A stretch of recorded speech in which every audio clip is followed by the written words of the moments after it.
ଗୋବର ଲିପା କାନ୍ଥ ଆଉ ସେଥିରେ ଝୋଟି ଚିତା। ଗୋବର ଲିପା କାନ୍ଥ ଆଉ ସେଥିରେ ଝୋଟି ଚିତା ଠିକ୍ ବୋଉର ଆଖି ପରି। ଆଖିରେ ଗାଢ଼ ହେଉଛି ଅପରାହ୍ନ, ଆଖିରେ ଗାଢ଼ ହେଉଛି ଅପରାହ୍ନ। ବୋଉ ଅପେକ୍ଷା କରିଛି, ଆଜି ନିଶ୍ଚୟ ଆସିବ ତା ଦୀପୁ। ମନରେ ଇଚ୍ଛାମାନଙ୍କ ଭିଡ଼, ମନରେ ଇଚ୍ଛାମାନଙ୍କ ଭିଡ଼।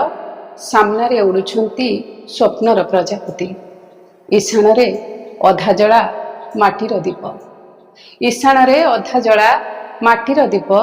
ହଳଦୀ ରଙ୍ଗର ସେଇ ଚିହ୍ନା ଚିହ୍ନା ବାସ୍ନା, ଖୁବ୍ ଆପଣାର ମୋହ, ଖୁବ୍ ଆପଣାର ମୋହ।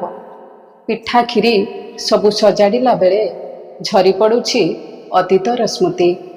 ଅତରର ମହକ ପରି ଆହା, ଅତରର ମହକ ପରି ଆହା।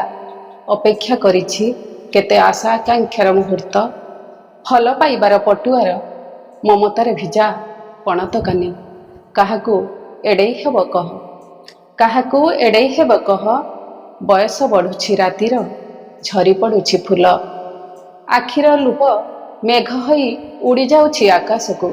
ସ୍ପର୍ଶର ନୀଳ ଇଚ୍ଛାଟିଏ ଧୂସର ହେଉଛି ଯେବେ ଫେରୁନି ପ୍ରିୟ ମଣିଷ, ଯେବେ ଫେରୁନି ପ୍ରିୟ ମଣିଷ। ଶହ ଶହ ନିର୍ଜନତାର ଅସରନ୍ତି ଶ୍ୱାସ। ଭୁଲି କ'ଣ ହୁଏ ମାଟିକୁ, ଭୁଲି କ'ଣ ହୁଏ ମାଟିକୁ, ଭୁଲି କ'ଣ ହୁଏ ମା'କୁ, ଭୁଲି କ'ଣ ହୁଏ ମାଟି କାନ୍ଥରେ ଛପା ହୋଇଥିବା ଷଠି ଘରର କହୁଡ଼ିକୁ। ଯଦି ହଁ, ଯଦି ହଁ, ତେବେ ମୁଁ ମାଟି, ତେବେ ମୁଁ ମାଟି, ମାଟି ହୋଇ ରହିବାକୁ ଚାହେଁ।